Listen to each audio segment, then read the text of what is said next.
Alright. Yeah, good to go. So, what are we talking about today? Obviously. There's a few different things. That's just my intro. Hello, everyone. A few different things to talk about. I'm sorry, man. I'm very hungover, so I'm down fucking coffee here to try and boost myself. So about midway through the podcast, I'll be solid as a rock. We fucking just nailing the bits, nailing the riffs. You hot? I'm getting very hot. Honestly, that is nonsense. Nonsense. All nonsense. But listen, I've been on that road before. Nonsense. Talking nonsense. Why should we accept somebody talking nonsense? Like, what would you say? Just why are you talking nonsense about us? Why are you talking rubbish?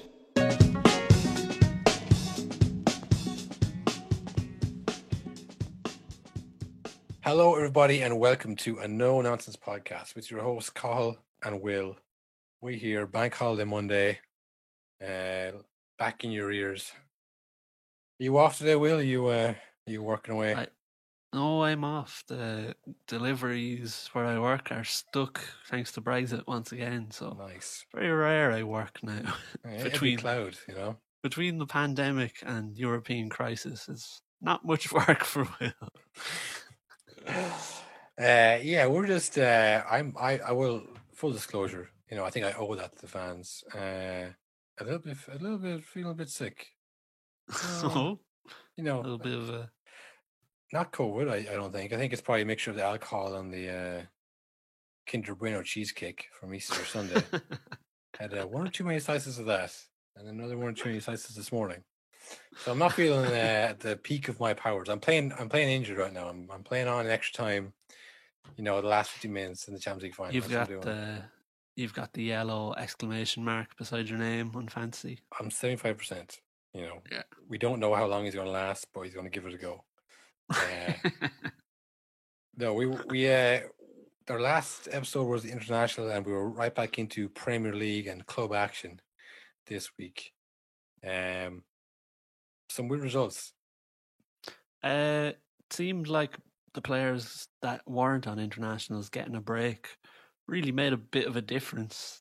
No one looked like they were about to die this week, which was good. Yeah, more goals. A lot more goals. This is kind of like the last. The international break in March is like the last one usually, isn't it? Then it's just kind of like a straight run in, and usually this is when it gets hectic for teams because you have the Champions League and FA Cup semi-finals and league, and all kind of comes on top of each other. The whole year has been like that, so it'd be interesting to see if it can get much worse, or maybe they've like built up a resistance to it now, and this is going to be like nothing to them. This is like just another week as a Premier League footballer, baby. Well, I did see during the United game that Marcus Rashford was limping for what felt like the whole 90 minutes without getting subbed until like the 85th. So, and they're not all doing too great, it seems like. He looked like he was after being hit by a car a week ago. That's his go-to move, playing injured. Rashford. He loves soldiering on, doesn't he? He is going to run himself into the ground. He'll be retired in like 25. Oh, well, he's going to be like Rooney once he hits like 29. Like, he should be coming to his peak and just like falls off a cliff. Fabregas was the same too. He started very young and just like played every single minute that he was fit for, and then just fell off a cliff. But yeah, especially Rashford has pace as well. So like if that goes, I mean, But the other game, the main game that I don't know, is that like a thing of internationals after national? There's always like an upset win. I think that it is a thing, yeah. Well, certain clubs. It's usually the big ones because it's normally like the best players have played 3 international games. And then the strikers from the bad teams didn't play any. But they're still they're professional strikers, so they're usually banging goals then. Yeah, well, the professional striker that did play and play poorly for Ireland, but managed to score 2 against Chelsea, Callum Robinson scored 2 in a 5-2 win for West Brom against Chelsea. Very bizarre. I saw West Brom scored 35% of this season's goals against Chelsea. for them. God damn. Yeah. It's a lot. And again, it's not really stat of the week. It's probably not obscure enough at this stage because everyone's mentioned it. But Cal Robson scored 5 Premier League goals, all against Chelsea. Yeah. Like, And that's odd. How is that possible? Why I is don't know. Like, I don't know if I've ever seen a player like that. That's another stat they dish out sometimes. Like, oh, he scored in the last 6 games against Aston Villa or against, a certain team. It's like, well, that was a different team 6 years ago, wasn't it? Yeah. You know what I mean? Like, what's the connection? There's no connection. But Unless, sure enough, they score with a completely different manager and style. It's like he always scores against Villa, or like he just has a team he scores well against, and it doesn't make sense because they play with different players and different tactics. It's just bizarre. I have a theory. Go on.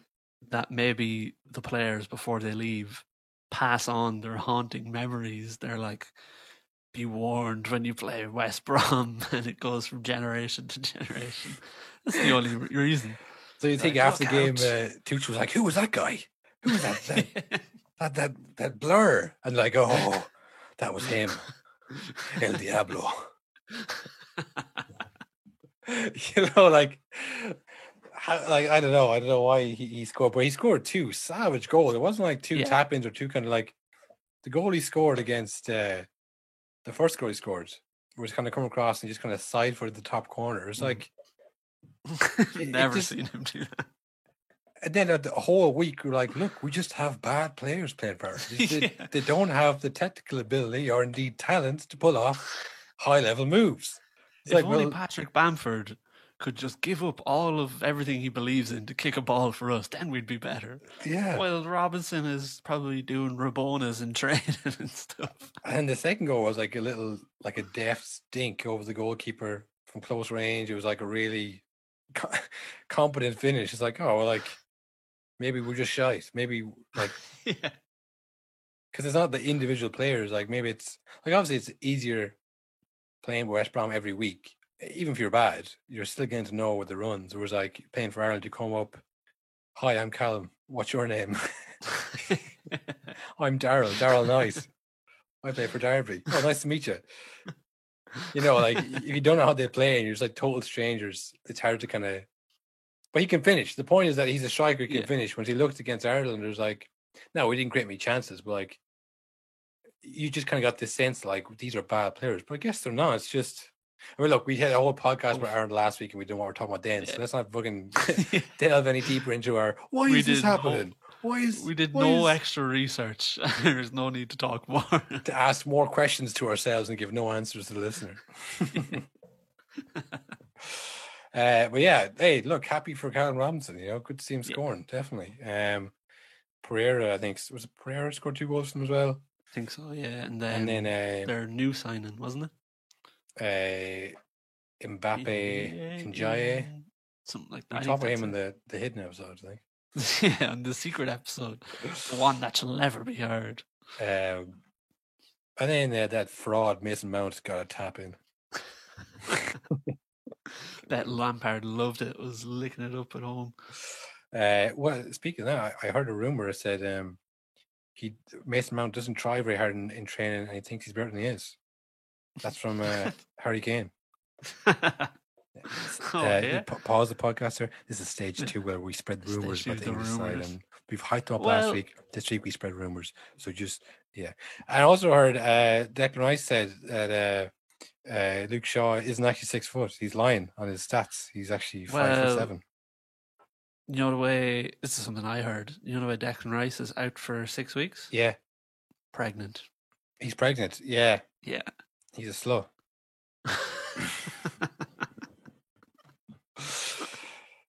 Yeah, these are just things we've heard, folks, and they came directly from the mouths of English players against each other. So, look, take from that what you will, English players listening to the podcast. Yeah, there's no way. If ever there was a slight chance, the tiniest chance, that Harry Kane listens to the podcast, he's definitely still not listening. We've said a lot of nasty things about him. Hey, we've said some very hurtful, true things. Yeah.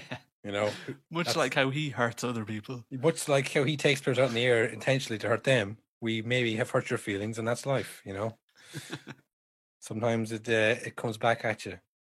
Harry Kane.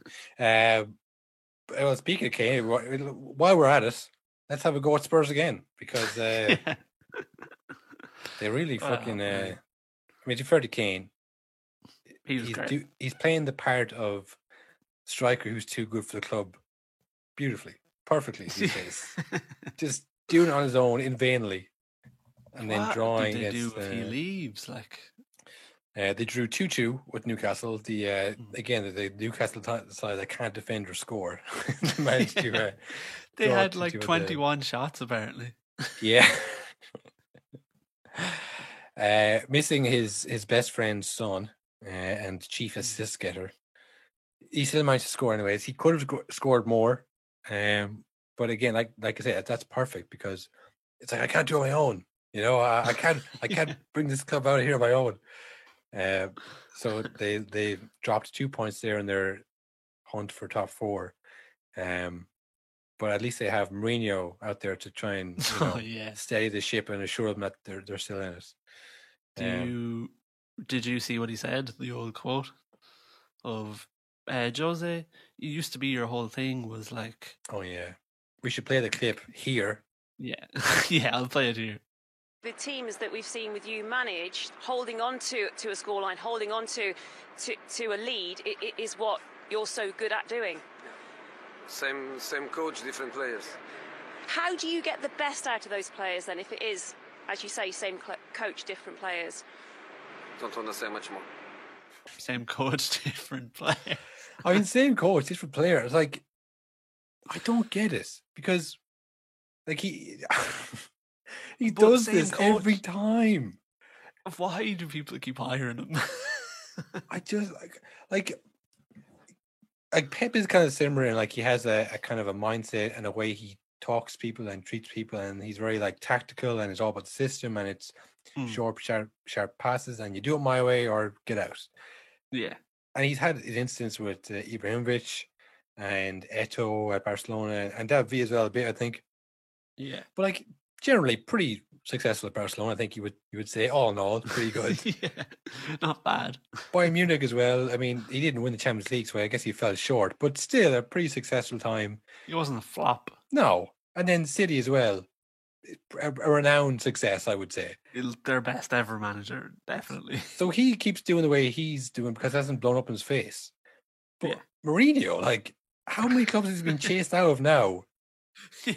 Where it's like, surely at this point goes, maybe I should do things a little bit differently this time. But like, well, you see, he always starts. It always seems like he is when he first comes to the club. Yeah. When he first came to United, he was very happy and smiley, real likable. Then the same with Spurs. He was even more likable after doing the bit of punditry, remember? Oh, yeah. And he was talking about how good the squad was. And he was like this team will win the league with no manager. Like, the squad is so good. And then a year later, he's like, well, I'm good. They're all shit. On close inspection. Yeah. On second thought, actually, they're the problem, not me. Well, I don't know if you saw what happened with Alderweireld, no? He was laid back for a COVID test, reportedly. This is what they said, but this is what Jose said himself in the interview. He was like, "Oh, I didn't report. He wasn't at." He said he was not at training on Thursday, and then about an hour later, Spurs top journalist, I can't remember his name, but he put up a video from Tottenham's own Twitter of him training on Thursday. And was like, this is odd. And then Alderweireld liked that tweet, being like, yeah, it is odd, isn't it? I was there. I think we can all agree it's very odd that he would say something that was clearly not true. Not like him. No. But like, I don't know. It's like, you know, things start well and they go bad. Like, it's happened at Madrid where, you know, he fell out with the players and he kind of tweeted on the bus. And people are like, oh, he wants to get out of Madrid because it's such a high-stress situation. All right, fine, I'll give you that. He goes back to Chelsea. And then it was the same thing. They started to just totally crumble there and give out about Hazard. And remember the 3 rats? Like that whole saga. And again, people are like, oh, he wants to get sacked so he can take the United job. It's like, oh, okay, fine. Then there was the United thing that fell apart. Same thing. Pogba's fault. He's a toxic player. Luke Shaw's fat and stupid. they rant about not playing Rashford. It's like, well, this isn't Dominic Slanky, Dominic Calvert-Lewin, like naming other English players at different clubs that weren't playing, like just like totally like this doesn't work. So like, what was he saying? He wanted to get the Tottenham job, like, and what's he trying to get out of now? What job is he going for now? Like the excuses are gone. He just continually, it starts to fall apart a bit. And he's just nasty. He turns nasty. When other managers come out and say, look, you know what, I'm the manager, I set the tone. If we're dipping underneath that level, that's on me. He goes, well, no. I don't think it's my fault. It's like, well, of course it's not your fault because you're not the one playing, but you take that pressure off and they should flourish on that. Yeah. Again, after the first time, fine, you make a mistake. Second one, okay, I'll give you that again. The third time, if you're still doing the same thing, where you constantly go, well, actually, the players let me down again. So I wish I hadn't done that because they've let me down, they've let the club down, they've let themselves down. It's like, it never works. And he's going to get kicked out of here, leave Tottenham, and go, he was one of the worst managers we've ever had. Yeah. And how many more clubs are going to take him on? Like you said, why would you employ this man? But you know what will happen? It's the same thing that happens all the time. He'll go somewhere else. He'll probably win the League Cup with Tottenham, say. Then he'll get sacked. And then give it a few months and it'll be like, how could Tottenham let him go just as it was starting to work? Like, it's the same at United. Like, he came second. It's like, but then he fucking got sacked because we were like 10th or something. It's just, it's always the same. Like, yeah, well, people don't, especially when you need to write an article or make a story, like the details, they don't really need to be added in. Just broad strokes is they're doing bad now. He has a good records manager, therefore looks like he made a mistake. Print. Well, I don't know if you saw, I think it was the Independent or the Times. It was one of like the big ones. Yeah. Had an article up before the Tottenham game, and the headline was Steve Bruce and Jose Mourinho, battle of the dinosaurs that are desperate for points. Yeah. And look, as bad as Jose gets and stuff, you can't be throwing him in the same level as relegation Steve Bruce. The coward. The coward Steve Bruce, as he's known colloquially. Where be worse to be as a player right now, Newcastle or Tottenham? I mean, Newcastle might get a great escape though. That'd be good crack, like. But like, Tottenham's just all bad. Yeah, I mean, it couldn't be a good atmosphere though. Is my point. Like, I mean, Jose's obviously Jose, but like Matt Ritchie started the last game again. It's like the awkwardness and just the levels of like, I don't know, the tension there surely is palpable for other players not even involved in it. And then you're also thinking like, Steve Bruce isn't going to be here much longer. You know, what's my next move? Like, is it like, because that's what happens to those clubs. New managers come in and they go, I don't like you, you, and you. Yeah. I'm bringing in my guys or whatever. And then you're like, oh, fuck. So, like, the tension is bad. You're worried of getting relegated. You're thinking, well, where am I going to go next? I'm going to have to move my family again, like in COVID times, like, you know. Plus, you know. Maybe that's where Jose will go next. Yeah. Well, this was kind of the one who was like, you know, he's done it at big clubs. He had to do it here. Yeah. Tottenham are still a team, a really good team, but they don't have the financial muscle of United or City. So it's like, well, now it's down to your coaching, your tactics, and your people skills. And he's just not really showing he has superior people skills to any other manager in the world. It looks like it was just the players you had, you know. But well, I mean, that brings us to one of your early predictions. I was going to say, when we started this podcast, for those who are listening now that didn't listen to the first few or anything, we made some out there guarantees. Cottle very outrageously guaranteed City would win the title. And I stand by that, by the way, folks. I'm not wavering on that. I guaranteed Liverpool would get top 4 and Newcastle would stay up. And I think it was a day later, it seemed like both of those things were now impossible. Yeah, the next podcast, you were like, why did you say that? Why did you guarantee it? You're making us look bad. Look at who's laughing now, Colin. Well, not me, I'll tell you that much, because Newcastle drew a vital point against a team that, like, you know, you look at the fixture, go, well, lose that one. Yeah, Michael draw there. So that was a huge point for them. And Fulham lost after going 1 goal up. Now it was that man Mitrovic. Who else? Another great goal. He scored, I think that brings up to 4 Premier League goals this season. Yeah. Off the back of his 5 and 3 for international. We were making fun of him last week, but he might be worth the shout in fantasy now. He's back to 2 years ago, Mitrovic. They went up 1-0 and then went on to lose 3-1. So that was a real...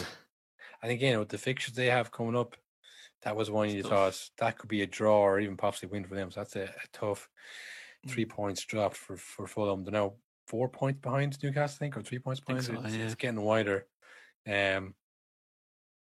It's all leading up to that final day, I think. Oh, yeah. It's going to be good. I just hope they're not too far ahead. Like, if it's the final day and Newcastle are 4 points ahead, that would just be so demoralising and anticlimactic because it's like, well, it doesn't matter now, does it? So as long as they're within striking distance, that would be a great game in the final. 2 points behind, ideally. Yeah.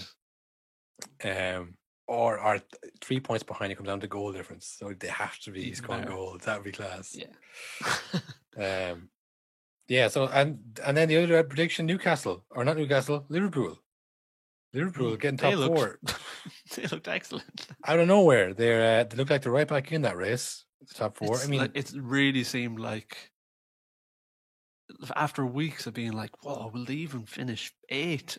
And then as soon as that game was over and looked at the table, it's like, well, of course they're going to be up there. Like, they're Liverpool still. Like, it seemed like tight. The last 10 games didn't matter. It's just like, doesn't matter.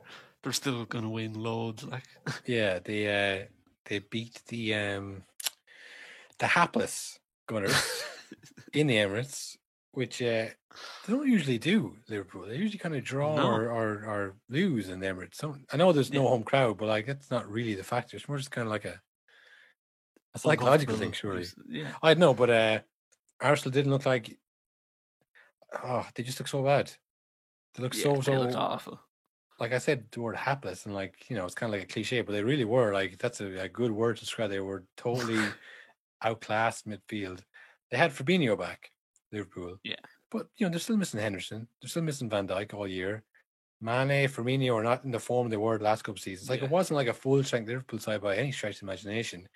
But all it took was for one of their players to come back, and Arsenal like, oh, like, just not at the races at all. Oh, fuck.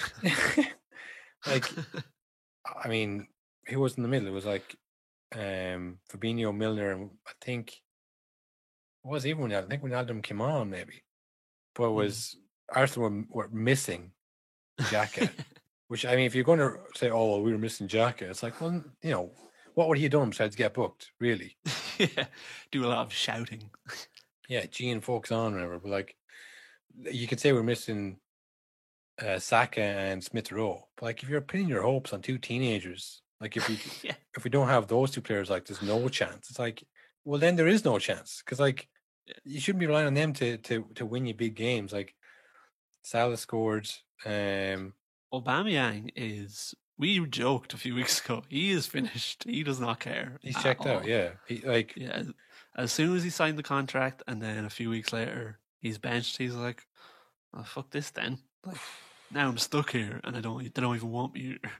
That was one thing I thought as well. Like it was last year when people were like they have to do everything they can, no matter what, sign Aubameyang up to the hunt. Like doesn't matter, whatever it takes. Like, well, why? That's not a good attitude to have. Like they finished what? Where did they finish? Like 7th or 8th or 9th maybe last season with his goals, with him banging the goals. Okay, they won the FA Cup, fair enough, but like you know that doesn't mean like.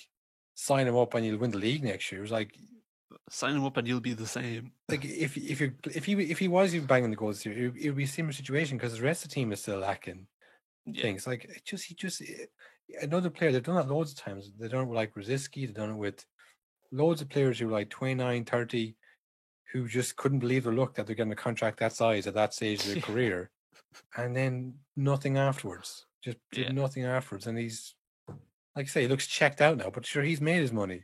He just like he's gonna have to get bought out by somebody. So I mean, it's very rare those kind of really big contracts work in the Premier League, like Ozil, Sanchez, Aubameyang, even De Gea. As soon as he got that new United contract, was all over the place.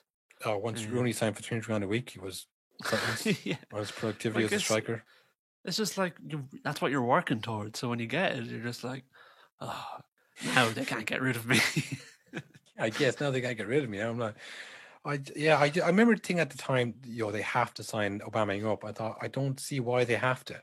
Like, he'll either stay if he wants to, but like, you don't have to break the bank to sign the player who's got you the 10th. Like, yeah, and surely having two players that are worth 200 grand a week, say, or whatever, would be better off than one Aubameyang, like on his wages. I don't know, but he was poor again, and like I say, he was the captain. He should be kind of leading that. He should be, trying to get.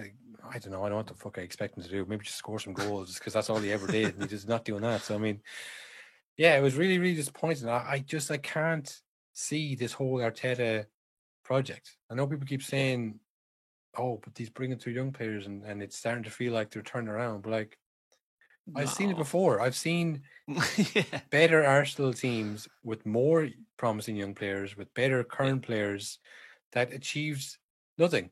Well, not nothing. I suppose they won FA Cups and stuff, but like, I can think back that 12-13 season. It was the season after they had lost Van Persie to United.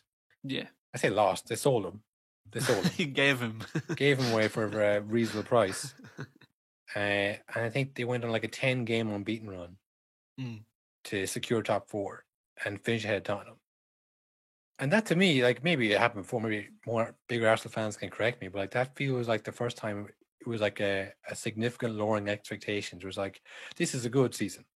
Yeah, 4th is enough. They managed to go on a run to just about get top 4, but because they finished with Tottenham, it was like, oh no, it's grand. And it was like kind of optimism because you had, say, Wilshere and Ramsey and Walcott, who were like 21, 20 at the time. Like, they were kind of these young players, Gibbs and Oxlade-Chamberlain, a few others. And then you had Koscielny and Mertesacker and Giroud, who were like 25, 26. So like, there was the experienced players, there's players in their prime, there was young players coming through. And that was kind of like the end of the post-Vieira Arsenal sides, like Fabregas, Adebayor, Nasri, who hadn't really achieved anything. So this was like, oh no, that team's over now from Persie. This is a new team. This is going to push on. And like I said, that resulted in 3 or 4 FA Cups. But that was way more talented team. Yeah. There's no guarantee of like, just because there's young players coming through that's going to translate to, Premier League and trophies. Because like there's been better teams that haven't achieved this. So I guess because Arteta is also young himself, it feels like, well, he's young and there's players that are young. They're going to be a common team. I just don't see it. I don't see the improvement. No. So, and like, remember the whole thing of like getting rid of Wenger like for years. Yeah. Could you imagine if Arsenal were finishing 4th every year now? You'd be buzzing. Like, yeah, what did he really? I know he kind of like, people say he lost a bit of ambition and stuff, but it really seems like he could have kept going and things wouldn't have changed much either way. Like, he probably would have been a bit better off. Well, that's the kind of expectation. Like, when he was finishing 4th, it's like, come on, like, we're finishing 4th, but we're never really competing. Like, you were 3rd for a few weeks, but you weren't really close. Like, you didn't really put people under pressure, and then you finished 4th. So what, you're in Champions League, but you're not really threatening that either. So it's like, what's this working towards? You should be improving year on year, and people didn't see us. And then when they started to finish below that, I was like, okay, well, now you're not even finishing 4th. And now you're at the point we're here with Arteta, because the Emery period was so bad. I was like, well, look, at least we have some decent players, for the future. It's like, it's been a slow regression of like going from, like, say, what Wenger was criticized for was finishing 6 places ahead of you, to now we're like, look, Smith Rowe, he could be a player. It's like, geez, that's the fucking bar for success. And as well, those players, if they do become the players that Arsenal fans want them to be, they're not going to stick around and wait for Arsenal to start doing well. Like, they'll go. You need 6 or 7 more of them at the same time to be there to compete. Like, 2 players isn't, like I say, when they had injuries, like Wilshere and Ramsey and Chamberlain and Gibbs, like, and that was the team that gets you to top 4 and gets you to FA Cups, and they were obviously the base that attracted Sanchez and Ozil. They say, yeah, that's a decent team. Maybe they're like almost there. But like, I just to pin your hopes on Saka and Smith Rowe to be the genesis of the next Arsenal Premier League team. But like, that's what I mean as well. Is like, is that even what they're talking about? Are they even talking about winning Premier Yeah. Leagues, or saying this is the team that's going to bring us back to top four?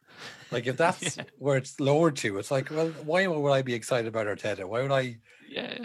You know, I think it's because he's young and has a pretty solid jawline, and he used to work under Pep. nice turtleneck. You know, and a pretty decent sense of style. It's like, well, this might give me a bit of hope, but I just don't see it. I do not see it. And that game against Liverpool definitely didn't inspire me or fill me with any confidence that, you know, things are going to turn around for Arsenal sooner rather than later. But look, fair play to Liverpool. They're keep fighting for this top four. They're the Arsenal that Arsenal want to be. Yeah, and this is the thing as well, that there's a European football this week. Big European football, dude. So maybe you say, look, Arsenal are going to stay fresh, but like you don't want to go into a European game on the back of a 3-0 hammering. Yeah, especially against that fucking Slavia team that has kicked the shite out of every English team they've come up against. Like, yeah, well, against anybody, you don't want to be like, winning is, like I say, it's a cliche, but winning is a habit. You want to go in after beating Liverpool and saying, you know, because you don't lose games by 3-0 when you're playing well. Yeah. So like, you come off a game having not played well, you know you've played well. Now you're like, oh, okay, now here's a tough game coming. It's just not the right preparation. Whereas Liverpool now, they'll go in 3-0, they'll go, yeah, maybe we're finding our rhythm back. They're going to play Real Madrid, and you know, they'll be full of confidence playing that game. Arsenal, like say, play Slavia Prague. I don't know about that. That could go either way. It feels like that's the natural end of this Arsenal season. They just lose the Europa League game and just peter out in the league, and that's just fucking the end of it. But the other Europa League side, United, they had a good win against Brighton. I don't know if I'd say a good win. I think playing well though, Brighton, to be fair. Yeah, but I don't know. I think United made hard work of it for about an hour. United were awful in the first half. I thought it looked like they were Brighton playing Man United. Well, like you said, they're all internationals in Brighton. Had a lot less. So I mean, maybe they had a week to kind of prepare for this game, whereas United were kind of saying, all right, what are we doing this week? So games, is it? I think they probably secured number 2 now, with Leicester losing as well to City. I think. Yeah, I think literally everyone except Liverpool lost. I think so. That was a big. That really felt like as well. Normally, whenever that happens, that's when United fuck up as well. But so that was a good result to get, because as soon as the Brighton goal went in, it was like, oh, here we go again, every time. Welbeck come back to haunt you. I bet you're raging and stole it now, Will. What a mistake. He scored once this season. I think that's the first Premier League goal he scored against United. Yeah, he's definitely scored it against us before, but yeah. He scored in the FA Cup to knock that season. The season after got sold. But I think the commentary said that was the first Premier League goal he scored against him. So I mean, yeah, they'll rue the day. Yeah, not to have anything against Welbeck. I think, you know, he's one of the other players came to Arsenal and suddenly became injury prone. Yeah. So, and then Arsenal just let him go. Like, but don't we usually keep players on here forever? Usually we do, but not with you. No. It's like that thing of the bit from Simpsons where he's like, I've done my work. You didn't do anything. Didn't I? Didn't I? Didn't we curse your career forever? I think the biggest story from the United game was Dean Henderson started in goal, and De Gea is totally fit and grand. So that seems like it's kind of the end of his run now. It seems like it's kind of, surely you'd want him out when he's getting, I was reading he's one of the highest paid players in the league, if not the highest. Yeah. He's a goalkeeper, and he's a goalkeeper who makes quite a lot of mistakes. So I think you'd want that off the books pretty quick. Yeah, I think we talked about that before, kind of like who would go in from. It's hard to know. It's sometimes like it's a surprising team where like Napoli come in and pay 80 million from, like, what the fuck? What? Like, Yeah. why would they do that? Yeah. So you never know. I'm sure they have the reasons. I'm sure they have somebody lined up to think, all right, this is the right thing to do, rather than just go, maybe not. Like, I wouldn't say Ole can just drop a player like that because of the implications it has for like Woodward trying to sell him and stuff. So I'm sure it's probably a coordinated move. They had a chat, probably. But yeah, I thought that was interesting because I didn't expect. I thought they just have De Gea for the end of the season, and then in the summer you'd start hearing about like, oh, maybe Henderson starts this year, but no. Does he start for Spain? I wonder. He didn't, and he didn't during the internationals. Mm. I think he's third in line for Spain now. Oh fuck! He's now the Peperina. Yeah, because I don't even think Kepa started. I think someone else did. So. Yeah. Oh well, surely De Gea will start over Kepa. I mean, he hasn't been playing at all for Chelsea, has he? Well, that was the thing when Kepa was awful for Chelsea. He was still starting for Spain before De Gea, and De Gea was United were kind of implying like, what the fuck? What is he supposed to do? Like, damn, poor De Gea. Yeah, what other games were there? There was the City Leicester game. Yeah, City stomping another team while they have no striker really. Yeah, they dominated that game. That was a game that you look at the fixtures and think, oh, maybe City might drop points there, and just no, they kind of totally down in the first half. It was 0-0, but I mean they were well on top, and then just the goals eventually come. They will come. And who was it? Jesus got one, and Mendy got one. Yeah, Mendy, remember him? Like players like that are scoring. What are you supposed to do? It's just everyone in the team scores goals, so they all have the ability. It's like, that's not my job to score goals, but if I have to, I will. Like who's marking Mendy? Yeah, Mendy popped up with the goal. It's like, fuck, like we were looking at all the other players. I don't think they played Gundogan in that game at all. So I mean, no, they didn't play Gundogan or Cancelo. Why would they? Much to the detriment of my fantasy. Oh fuck yeah! I think I had Gundogan as well. Although that's expected though. I have checked out now. I will say the fantasy. I mean, it's hard to rile myself, especially long weekend too. Yeah. Too much beer to drink at home. I said that as if like I was so busy this long weekend. I think I went for a walk and ate and drank, and that was, I couldn't possibly look at my phone. No, I was looking at my phone for other things. Oh man. Yeah, so City won that one comfortably. It seemed that kind of reminded me of, remember last year when Leicester played Liverpool, and people were like, "Oh, this is going to be the one where Leicester put Liverpool and the tide turns," and then Liverpool just beat them 4-0, and that was the end of it. It kind of seemed like that as well for Leicester this year. Yeah, a little bit. And like the last time we saw Leicester was that FA Cup game against United, where they were unbelievable. Yeah. Well, and we were saying as well, it's like, oh, this will be Tielemans' audition to play for City to replace Fernandinho. Not now. Fernandinho's still there. Yeah, he didn't look like he was gonna, walk into that City team. Like I remember when Leicester won the league that time, and they were playing City, and time Leicester won the league. Do you remember that? You ever hear about that? Yeah. That one time they won the league, I forgot it was. Yeah, they played City like in the run up. It was like, oh, here's a big test. Like here's a really good team, and they just hammed 3-0. It was like, fuck, like Kante would get in that City team now. He was just so much better than what they had. And I thought that might be like a Tielemans type thing, like, oh, well, that might be a weakness in midfield, but nope, they were really, really good again. Doesn't matter. So yeah, Leicester lose, United win, City win. What's the point? I think Liverpool are officially mathematically out of it now. Of winning the league? Of winning the league. So we're at that point now where it's Spurs, Chelsea, Leicester, like they're slowly being picked off mathematically. Like a grinding anticlimax when City win the league with 10 games to go or whatever. Well, not 10 games. I think it's played to me now, but like probably 4 or 5 games the league will be over and it'll be a Ridge lap against somebody. But what other games do we have then? We had the City, Everton. Oh yeah, Everton, Crystal Palace. That was just happening. That happened earlier tonight. We're recording on Monday the 5th. Yeah. It's probably Tuesday if you listen to this, but Everton beat Crystal Palace 1-1. So again, they're outside bet for top 4. Not looking good either. All of the fun things in the league, it seems like, have now stopped, and now it's just back to.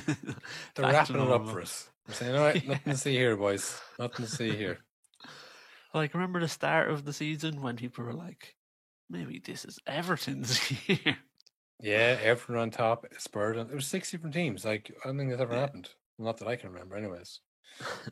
A game that's, I think, currently still happening is Wolves West Ham. Yeah. That's 3-1. Jay Ling's on the score sheet, of course. Who else? 3-1. What's go? West Ham still hammering away. Hey, I like that. Yeah. Good They're in point. fourth now because sure everyone else lost. Oh, yeah. That's a big game. Wolves are a weird one. They kind of never got going, and they never really No, got as going. soon as Jimenez got injured, that was the end of it. They never kind of refound their form, which I guess is good in terms of their players getting signed. I mean, usually you like to see them put 2 good seasons back to back before you sign them to your big club. But one season wonders is not what you want. Definitely not what you want. Oh, yeah. So likes of Neto and Traore, Neves, those kind of players, like they should be safe for another season at Wolves, I think. Yeah, I'd say so. Is that game over 3-1 or is it still going on? Oh, it's 56 minutes in. 29. Got down 3-1. God, this is awful audio, isn't it? Hey, this is what people come here to see, our honest reaction. This isn't recorded. This show is unedited. We only ever edit the show if it makes us sound bad. That's the only time. The show goes out live. Yeah, it's a totally raw live show that's only edited when we sound bad or silly or we don't like how we sound. That's the only time. Whenever you press play on Spotify, we immediately go live wherever we are. Yeah, for sure. Yeah, that was the kind of the Premier League games wrapped up. The major news story, well, it wasn't a major news story, but one that maybe caught our interest. Mino Raiola at it again. Really at it. The most Mino Raiola I've seen him in a long time. He is currently doing, him and Haaland's father are basically doing a European tour of flying country to country, getting photo ops at every club. That it seemed like they were talking to Valencia. Valencia can't afford that. Yeah, because he's going around to all of the clubs. It seems like going on a European tour to to show that he's talking to everybody. Like rumors How come are he's allowed to do that? Yeah, I mean, what the fuck? It is increasingly feeling like we're the plebs here. Like, yeah. Like, why is Haaland's dad allowed to fly around the place talking to clubs? I don't get it. Like, I kind of get Mino, I guess, because he's based in football, but like, is there no quarantine though in these countries? Like from Germany and he's gone everywhere. Wasn't there a thing in England? Who was it? Jude Bellingham was called up to the national side, and Dortmund was saying, "Oh no, you can't play it because you'll have to do 2 weeks quarantine, and we can't have you missing games." But when Haaland, I guess whatever, man, I don't get it. It was one of the stories that you see, you go, but sure, how did he? Yeah, oh well. And then you just continue on doing your stupid things in your life and sitting inside. I don't know. Because Mino went on a bit of a rant as well about Pep and Alex Ferguson, which was very odd. Saying things like, when Ferguson criticised me, that was my biggest compliment anyone could give. Ferguson is used to people coming in and saying, yes, sir, yes, sir, yes, sir, yes, sir. Not me. Very cool. Yeah.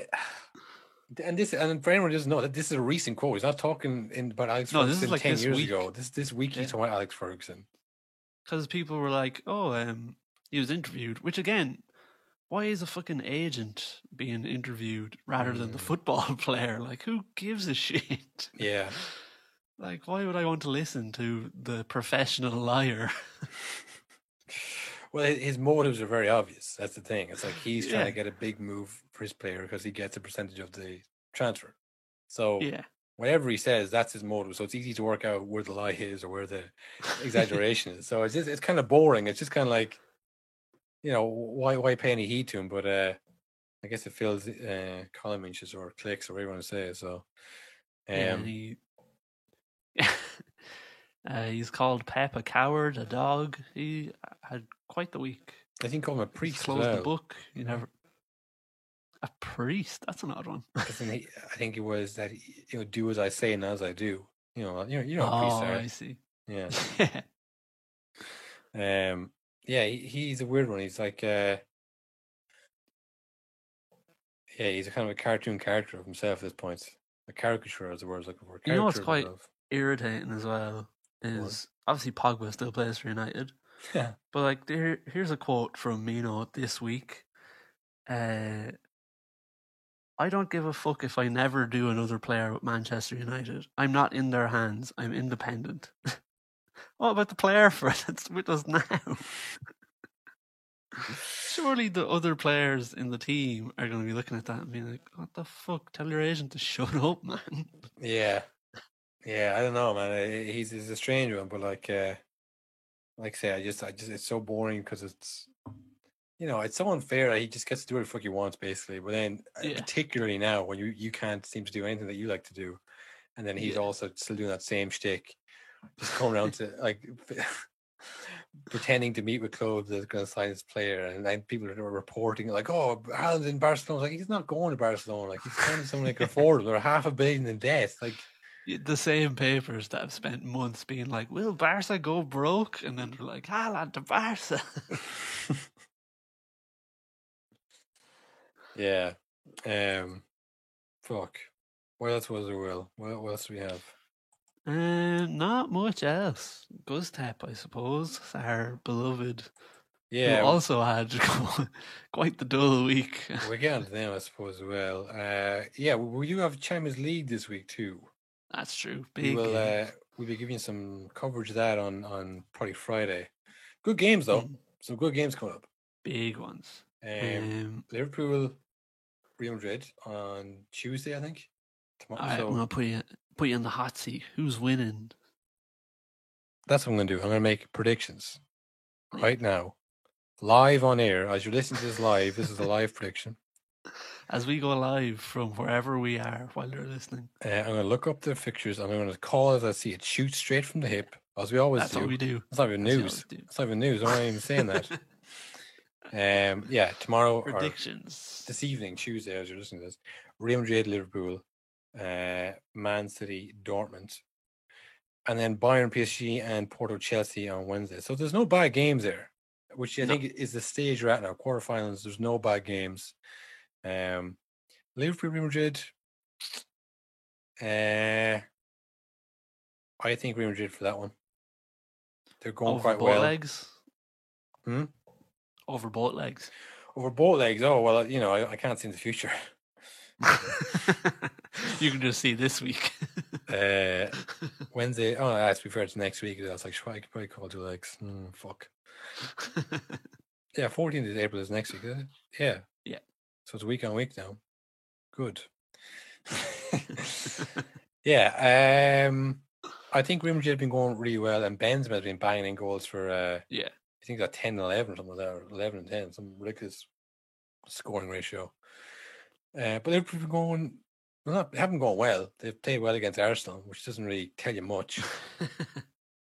I think Real Madrid over 2 legs. I think they have too much experience, and Liverpool just are missing too many key players. They're still missing Van Dijk, obviously, but Henderson as well. If Fabinho plays this game, the next Premier League game, and the next leg, I'd be very surprised because he's not been fit all season. So, plus the defense is still shocking. Yeah. It's going to be like Nat Phillips and Kabak up against Real Madrid. Yeah. No, I don't see that holding Real Madrid over 2 legs. So, Real Madrid for that one. Man City, Dortmund. I think Dortmund will win the first leg. I think Haaland's going to do damage. Yeah. I think over the 2 legs, though, Man City will come through. I think that Dortmund might win like 2-1 or maybe 3-1 the first leg, but I think City will have a plan the next day and they'll beat them, I think.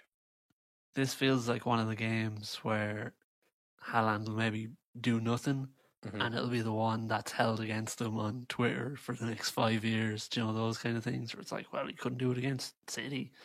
Perhaps, yeah. Perhaps. Then Wednesday, Bayern PSG, a repeat of last year's final. No Lewandowski. for one. That's a big one. So it's Choupo-Moting up top, I think. Yeah. Against his old club, though. Against the old club, so the extra spice there. Yeah. The Choupo-Moting derby. Why don't we get the jobs at Sky? Yeah, it'd be so easy. Just pick a player, just call the derby. And you get to wear a suit. Oh, man. Yeah, no, that's a tough one to call. Before I think Neymar might be gone for that game. Oh, is I he? think Yeah. he got some kind of ban. Oh, fuck. But that might just be domestic. I don't know if that's European. Because he got in a bust up in the tunnel after getting a red card. Oh, right. Oh, fuck. Yeah, so I don't know if that applies to Champions League. I would have gone Bayern with Lewandowski going so well, but we balked him there and got him injured for the rest of the season, so that's on us. Yeah, sorry. Sorry, Lewandowski. You have to break the record, and it's all our fault. He's listening at home, just like, oh. Yeah, I think Bayern for that one. I think psychologically, clearly, PSG We know. suffer from big defeats or from losses like that, so that'll be in their heads. You know what they're like, And that's even fresher too. So yeah, that's the same team. And then Porto Chelsea, it's hard to know because what Chelsea are turning up now. Yeah, well, Porto were so good against Juve, and it looked like a really good side. And that Oliveira was unbelievable. But I think he is suspended for this game. Yeah, I think he was suspended the last game against Juve. He got like one was like 50 yellows in the tournament kind of thing. It wasn't even a red card. Like it was an accumulation match, which was fucking. I think Pepe maybe possibly as well. I think he was savage in the last game too. Maybe I'm wrong in that, but I think Oliveira definitely is suspended, and then Pepe possibly as well. But then there's trouble Chelsea, in that Chelsea camp. Yeah, Chelsea are coming off the back of getting hammered by West Brom, and then apparently freaking out about it in the next training session. Yeah, because they rested Rudiger against West Brom because on paper it's an easy win. I mean, they had fucking Irish players, for God's sake. How can you not beat them? Did you see them against Qatar? So they rested Rudiger because he played all the games for Germany and he didn't play. And then apparently the next game, him and Kepa, obviously Kepa didn't play either, they collided in training on the Sunday or whatever.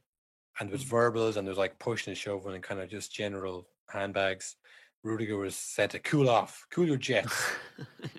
And he apologized then afterwards, and they all shook hands or whatever.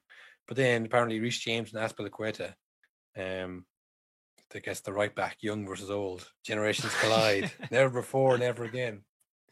They were having words and verbals afterwards. So like, I guess they're all kind of ratty after losing 5-2 because and it was the defenders obviously. It's your fault. No, it's your fault. Well, they've been going so well. It was like Tuchel is a revelation. I mean the level of freshness of the air around here. I just breathe in this fresh air. So that's probably good, though. You probably want players taking defeats like that rather than it happens. Like that's what you'd want to hear. I'd say you'd love to hear a bust up between Aubameyang and Tierney because Tierney's not happy with him. And especially for Chelsea, maybe it's perfect timing because it's like, look, if we can lose to West Brom, we can lose to Porto. Like there are no easy games anymore, exactly. So maybe that'll kind of jolt them into life against Porto. And then you have players. Then you have Reece James going into the game being like, "I'll fucking show you Azpilicueta." Yeah, and as well, I think that that's the last international game before the Euros. It's like Reece James, who's competing with I think 57 of the right backs there for England. And then they lose 5-2. It's like, ooh, not good, Reece James. like every game that one of those right backs loses is like now a key game. So then you get Azpilicueta saying you need to fucking try harder. Like you're on edge. There's stuff at stake here with Chelsea. So maybe that's the kind of edge and competitiveness you want going into a big European game because the eye of the tiger you need. Well, that's it. That the eye of the tiger is definitely in this Chelsea team now. If it wasn't before, so maybe that'll see them through. So I think it's probably the easiest one to call because they're missing players, and Chelsea are maybe looking for a result here against Porto that they think they're not going to get easy, where they may have thought this would be because it is in terms of like Real Madrid or Dortmund or City they could have gotten. So Yeah, maybe Chelsea do win that one over 2 legs, but who knows? Mm. Who knows what Chelsea will turn up. But before yesterday, you would said definitely Chelsea can win this. They're a well-oiled machine, but who knows now? So yeah, tune in again now on Friday to see how many of the predictions I got wrong, or maybe to see what one I got right.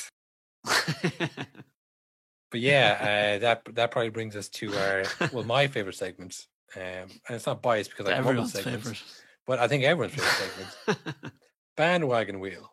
If anyone doesn't know, this is a segment where we pick a country and select a random team from a wheel, and we jump on the bandwagon for the rest of the season. The team that was spun out by the Magic Wheel, the mighty Magic Wheel, was Göztepe of Turkey, a plucky mid-table side from a part of Turkey. I couldn't tell you where. I guess Göztepe. Where's that? East, south, northwest? I don't know. The general Turkey region. It's in Turkey, that's for sure. Maybe. So yeah, they're 10th, mid-table. I guess it's a 21 table team, so just about top table, not top table, but top half. 10th top half is. If you join, it is technically, Will.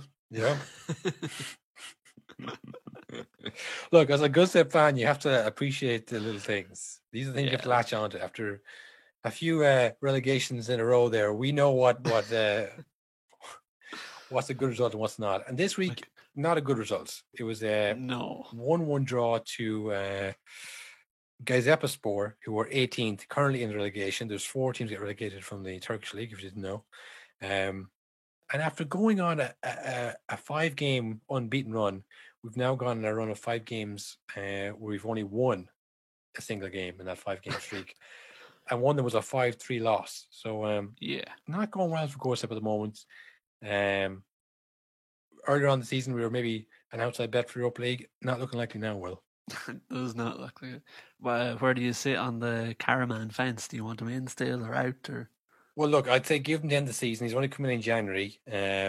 He's done an okay job. Certainly steadied the ship, which, I don't think I'm being crazy in saying we maybe look for a bit more than that, than mid-table finish. But like I say, give him this season, give him the transfer window, see what he can do, see what magic he can work, and we'll go from there. What did he have to say after the game? What did he have to say for himself? I have his quote here. He said, "A valuable point for us," which straight away, valuable point. Well, there's 2 more valuable points that we didn't guess, so maybe we should think about that. Sorry. Go on with it. I'm getting mad at you. You're just reading the quote. I shouldn't be getting mad at you. I should be getting mad at him. Go on. This is going to take a while to get through, I think, Carl. Because I'll try to let you finish. I'll try because you're just going to rile me up now with these quotes from this man. But go on. After all, for 2 weeks, our team was unfortunately not getting the results we wanted. Today, when we look at the first half, there was an unpleasant scenario for us. Mm-hmm. In the second half, I'll say that again. Go on. Sorry, go on. Our team, which displayed a more compact, more football and positioning game, was drawn against such a demanding and challenging team because the changes in the manager can create a different motivation. So I guess they're... I have to say it every week with him. He says that every week. You know what I mean? I've heard it a million times now, Karaman. We get it. You're a new manager in, new style, but it's been months now. You need to start getting things clicking. Not good enough. Not good enough. What's the delay here, Karaman? He had a bit more to say. He said, the game we played in the second half against this willing team, the goal we scored and the positions we entered made us happy. Congratulations on their score. Well, look, there's no need to be kind of sarcastic and like that. Don't be like that, Karaman. Just get back to the training ground and you look after your own game. Don't worry about them. Yeah. Congratulations on their score. Where do you get off, Karaman? I don't know where his mind games. I don't know what mind games he thinks he's playing, but the only statistics that count as a score sheet at the end of the day, and we're 10th and they're fucking below us and we should be beating the teams like that, You don't play the mind games after the game. You play them before the game. Yeah, I think he's a bit of a self-promoter, Will. I think he's interested in his own job, his own career. I think he's just using us as a stepping stone. Don't like that. No, we're bigger than that. If we lose Akbanar over Karaman's antics. Yeah. Well, look, that's the only goal we have now. Get Halil Akbar out of the goal because we want to see him at the Euros. We want to see him light it up like we know he can, like he's done week in, week out for us this year. Yeah. Not a good game for him. Didn't really contribute. Didn't do anything, it seems. Well, to be fair, he, as we know, he's an avid listener of the show. We were a bit hard on him last week because we did not realize how tiny he's a small man. That's a fact. He's you know, he's very small. You know, if I was shocked by that, Halil Akbar listening, you know, apologies, but you know, I wasn't expecting it. So yeah, you are a tiny man. Look, we're your biggest fans. Don't get mad at us. Yeah, don't have to go to us. We're in your corner. So don't get mad at Cahill at Halil Goat on Twitter. Yeah. Halil Goat on Twitter is your biggest supporter. That's my burner. So anybody who's talking shit about Halil, I'll be right in there. Using Google Translate to insult their mothers. Using Google Translate to send snake emojis. Yeah, so you know, join us again next week for more Go Step updates. I'd say that about does it for us, Will. I think that's probably all the news. Like I say, Champions League this week. I hope you've written down my predictions or saved me your notes in your phone. I sure didn't, but I'll come back and get them. Well, I know you have, Will, but I mean, hopefully, I was talking to the listener there. I mean, you know, I'm not saying take that money to the bank or to the bookies, but you know, if you do, you might win some money. Who knows? But yeah, that probably about does this. Yep. That was a good one. That was for us. That was a bit of a milestone. Episode 10, folks. Episode 10, and I believe we're on nearly 200 downloads. So that's a good going. Yeah, thanks to everybody who's downloaded and supported us so far. We can see who's listening. Pretty much. I mean, we're assuming it's like a solid returning base of customers. We're assuming it's the same people. Thank you for supporting us, but we don't know. You know what you like. What you don't like, we don't. We would like to know because there's no kind of comment section. That's one thing about Spotify. There's no comment section on it. You can't really get some feedback. So I mean, yeah, if it's good or bad, like it'd be nice to see what's working and why you keep tuning in and why you keep skipping that 15-second button past. Do you hate the bandwagon wheel? Yeah, maybe you're just listening as a kind of a hate listen. Maybe you sit down with all your friends and say, "What is gobshites going to say this week?" If you are doing that, that's kind of a spiteful thing to do, and maybe you should have a look at yourself. It still counts. I mean, you know, whatever, bro, whatever. But yeah, no, I mean, the point is, let us know, tweet us, hit us up on Instagram, just even a message like, let us know what you want to hear or what you don't like, and you know, because it's at this point it started for us, but I guess we have some listeners now, so it's for you. So let us know what you think, what you want to hear. Do you have the handles there, the love handles there, Will? I do. It's at a no nonsense pod on Twitter and at no_nonsense_pod on Instagram. It's the same picture as the one on Spotify. You'll see them on both. So just give us a Google at no nonsense football. No, at no nonsense podcast football. They should come up somewhere. But yeah, let us know what you think, and if you're listening, tell us why. And if you don't want to listen, you know, all that good stuff. Also, something we rarely say, but probably should. If you're listening on Spotify and you're enjoying it, hit the little follow button. All it does is it'll pop up whenever we have a new episode for you. But for us, it helps us move up charts. So if you do that, that'd be unreal. It's mainly just for, I guess, it's to help Spotify know who's actually working. Those nerds and dweebs at Spotify to you know, calculate what a football podcast is, as if you can even quantify what's on this show. You know, you can't even measure this. It's just something you feel. No, honestly, that is nonsense. Nonsense. All nonsense. But listen, I've been on that road before. Nonsense. Talking nonsense. Why should we accept somebody talking nonsense? Like, what would clubs say? Just why are you talking nonsense about us? Why are you talking rubbish?